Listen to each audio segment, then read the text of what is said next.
It's always nice to see where we have a respectable researcher out there, and one is found in Robert Proctor, and Robert Proctor is certainly sincere in his efforts to demonstrate in his book that he's serious and he works hard to produce a result.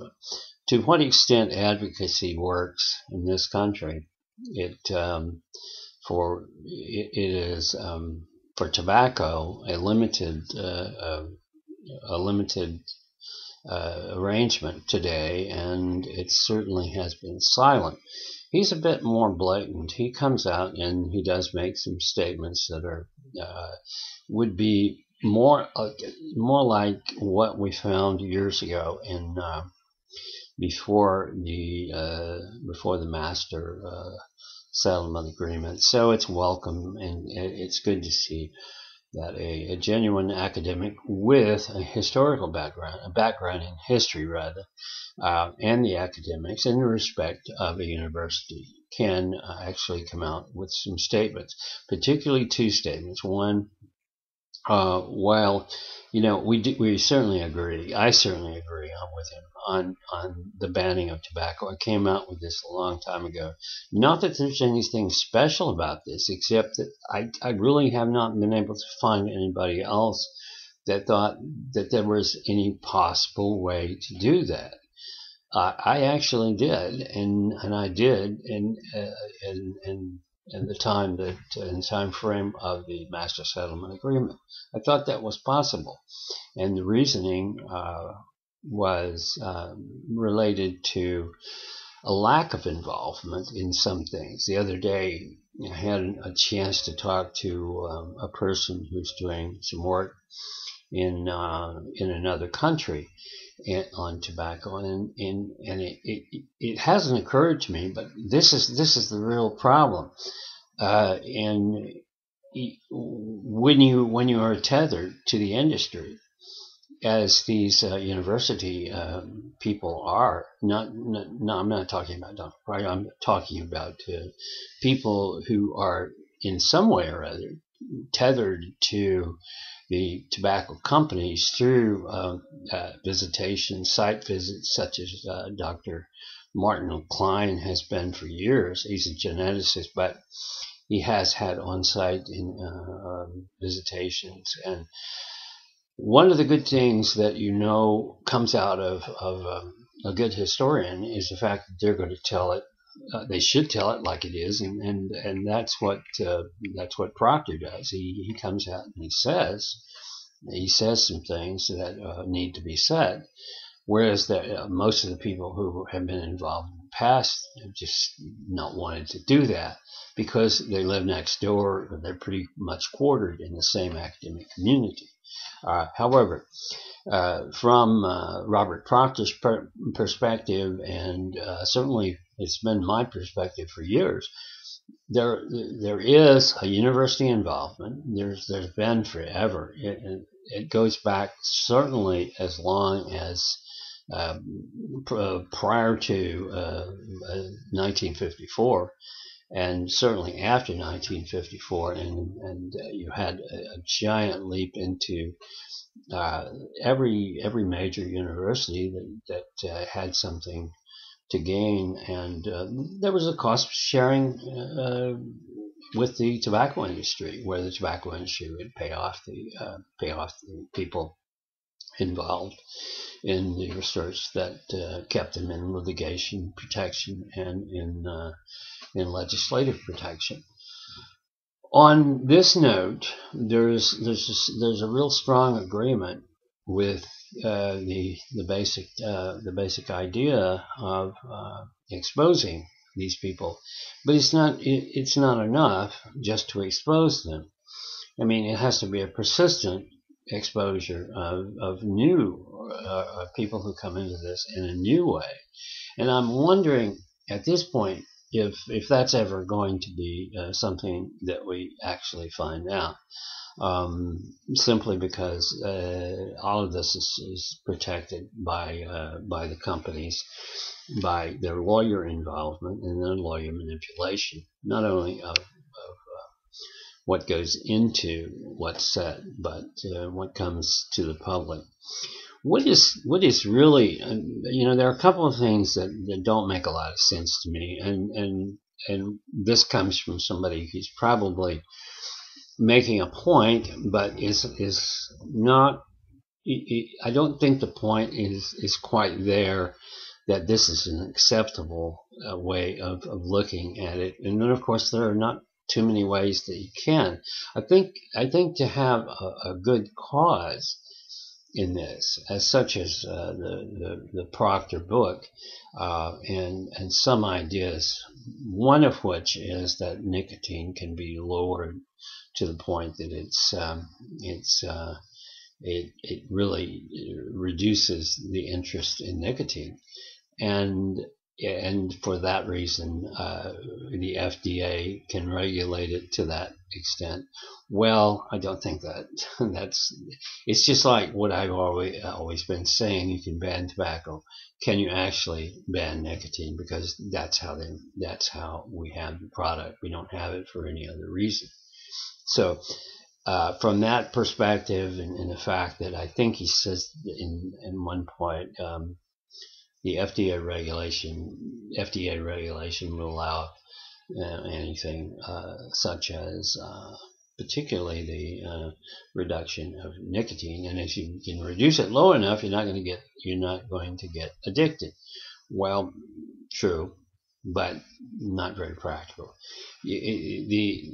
Anytime you get involved, is government or with and this is true in the past, as historian point of view. If you look into the Tobacco Working Group, you'll find this is definitely the case. They got inside, they involved themselves, and Gio Bigori was very much prominent as a manipulator he showed that he wanted to get involved, but of course he had a double-edged sword here. He just wanted some power, and the tobacco companies wanted to keep him in that position.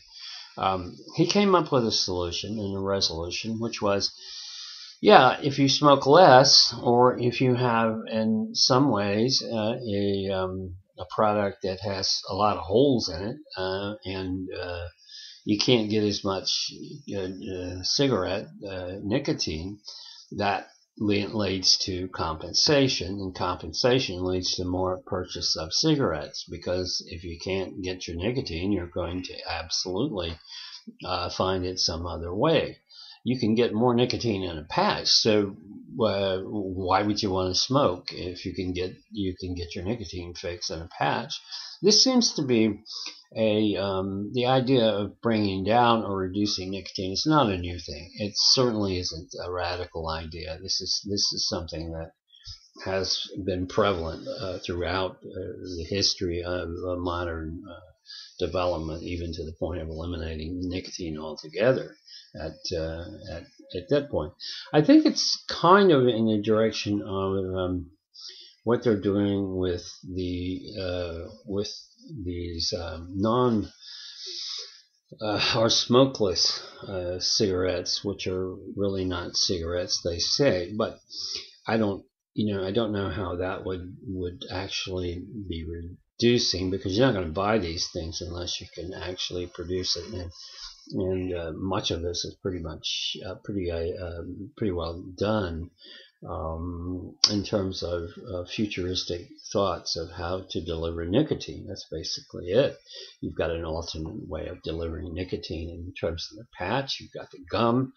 You've got an alternate way in terms of the new smokeless vapor cigarettes. So if you take a regular cigarette and you tell the FDA, control it, that means in the United States you can control it. Well, if you do that there, how are you going to do it in France? And how is this going to be possible in Germany, where they have purity standards, purity laws, and what are you going to do in other countries? And you're just thinking it's a very narrow frame of thought. And however respectful I am of a large book that says a lot, and some things that were relative to the a time before so there was any real true revelation about the harms of tobacco, that is during World War II and before the Nazis. The study of the German control of tobacco for political reasons and because it just didn't fit their scheme of politics. And I don't know, this man, Mr. Proctor, seems to be have another novel on that. I haven't read it, but to control nicotine and to basically invalidate the product is not going to work unless if you as you say, you have an FDA in every country. You don't, and this is pretty narrow. If you could with the FDA here, wouldn't you? Wouldn't you have done that? What purpose really does the FDA serve in terms of collaborating with tobacco? In the first place, you can't find anybody in the FDA who knows anything about tobacco, and you're not going to put somebody in there who can actually get the political effects or political results that you're suggesting here. So it's a fantasy, but it's a delightful thought if you could actually do it. But then what are the alternatives? You have other things out there that are perfectly easily controlled by the FDA. You just shift your gears over. If this actually were a resolution and it was a solution and you could get it past the government, the FDA is just merely a regulatory agency. You simply have to get it into the open. You still would have patches, you'd have gum, and you'd have this alternate vapor cigarette. So it's not that I disagree with the point. It's just that I disagree with the idea that it's going to happen. It's not, and that's the reality of it. Unfortunately, the FDA is basically a institution, just like the Tobacco Working Group was back in the 60s. It was totally ineffective, and G.O.B. Gorey, who championed that group for a while in terms of trying to get something done, actually was working on both sides of the fence for the best of his interests. So I think that there's a lot of good points that are brought out, and I'll get to those. I'm working on the Golden Holocaust. This is a comment, and one of the things that is generically referred to in the publicity of the Golden Holocaust is the use of lowering the nicotine to a point where it doesn't become addictive. Well, that's wonderful. It's a wonderful ideal, but I do not think under the circumstances, it's a very valid point, but nevertheless, someone's working to do something about it, and that's good. Globally, it wouldn't work, and I don't think in this political environment, as cynical as it is, that it would ever be executed by our legislative bodies, or executive bodies, or judicial bodies as well. Thank you.